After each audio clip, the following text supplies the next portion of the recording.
Donovan Mitchell, who's currently a guard for the Utah Jazz, averaged just under 20 minutes a game his freshman year at Louisville during the 2016 season. His usage rate, which is a measure of how often a player ends a possession with either a shot, a turnover, or a trip to the line, was 21%, and his true shooting percentage was 53%. His sophomore year at Louisville, his minutes shot up to well over 30 minutes a game, but his tempo-free statistics stayed relatively steady. Fast forward to Mitchell's breakout rookie season in the NBA, both his volume and efficiency actually increased playing in the best basketball league in the world. And there wasn't really a sophomore slump this season with the Jazz. So how has Mitchell almost instantly been able to make really a bigger offensive impact for the Jazz than he did for Louisville? First of all, that's a loaded question. I went into making this video expecting to evaluate Mitchell's skill development, like to see if his handles had gotten tighter or his court vision improved.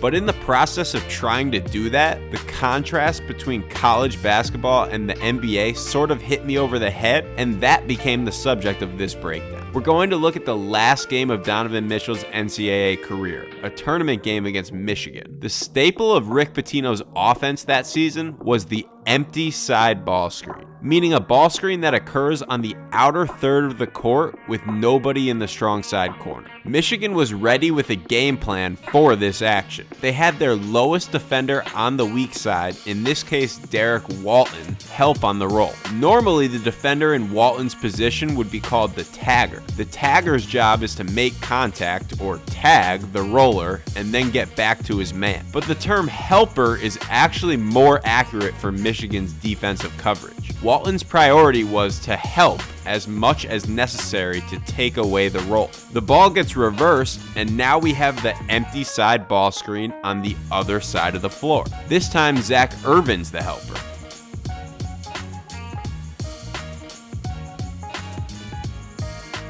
The corner's not empty on this side ball screen, but again, notice the helper's priorities. Donovan Mitchell doesn't even put the ball on the floor in the ball screen. Instead, Michigan floods to the ball and is basically forcing Mitchell's hand into making the skip pass to Deng Adele. It's pretty simple.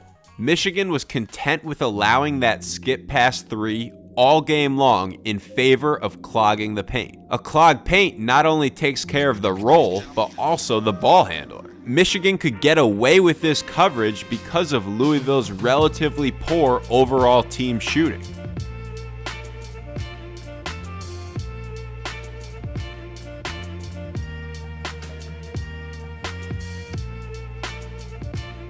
So given that, how was Louisville a top 10 team in the country that was given a 2 seed? A big answer to that question is offensive rebounding. In fact, if we look at all the full clips of every play we've seen so far, Louisville missed the initial shot, but still retained possession on every single rebound.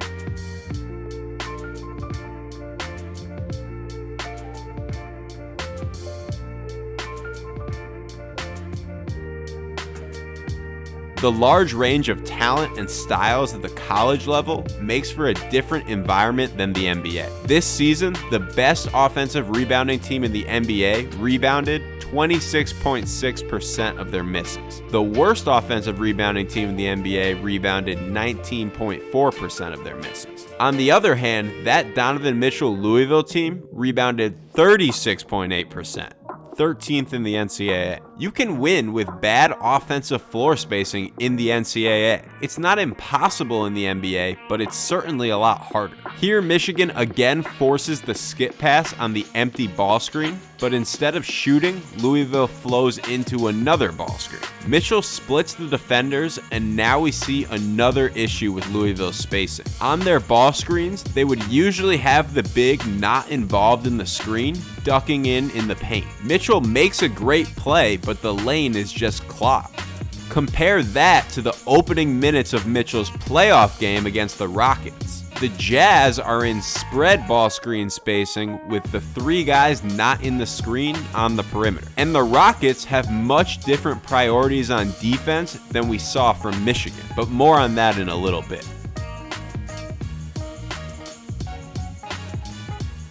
Given his personnel, Pitino ran a heavy dose of something pretty common in college basketball for teams with a lot of size: high-low action. One big flashes high, while the other fights for post position. You can get into high-low directly after a ball screen, or just as a progression when your initial action stalls.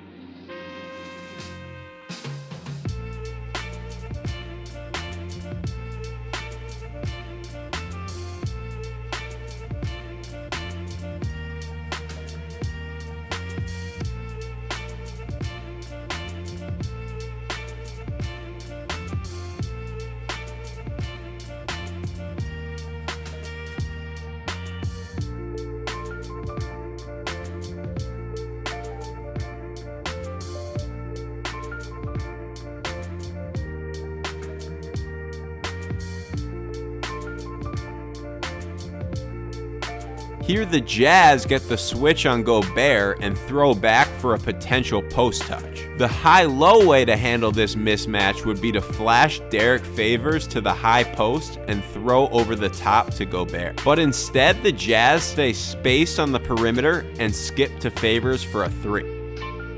Here's the same empty side ball screen we saw from Michigan. Watch the defender that would have been the helper in Michigan's scheme. The Rockets drop the big guarding the screener back and just try to guard the screen 2-on-2 as much as possible. They would rather stay with shooters than help on the drive or the roll.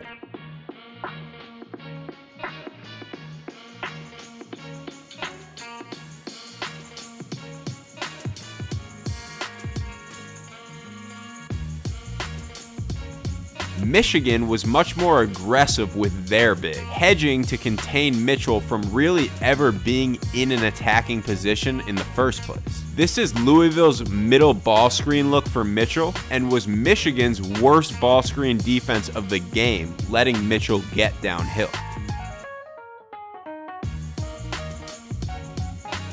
But when executing correctly, Michigan really only gave Mitchell two options out of the middle ball screen: take a jump shot off the bounce or throw back to the screener.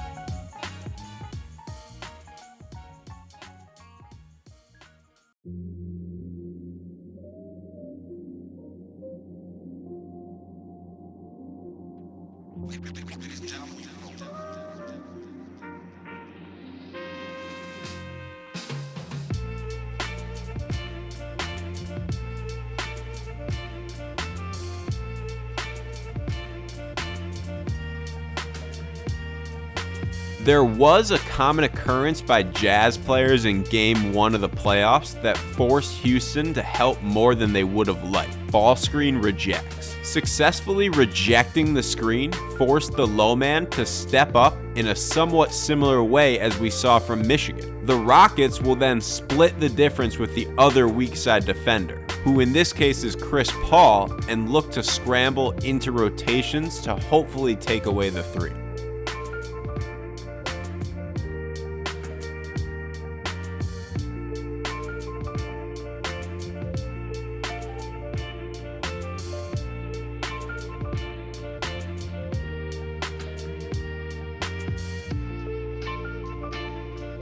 With more passive help defenders in the NBA, hyper-focused on taking away catch-and-shoot threes, more power is given to the ball handler. That gives Donovan Mitchell, or any player for that matter, more discretion to probe the defense, attack the basket, find the open man, and just more generally, be aggressive. The idea of a player being a good fit for a team or a scheme or even a league is probably a little bit of a cliche, but might help explain at least a little bit of the emergence of Donovan Mitchell.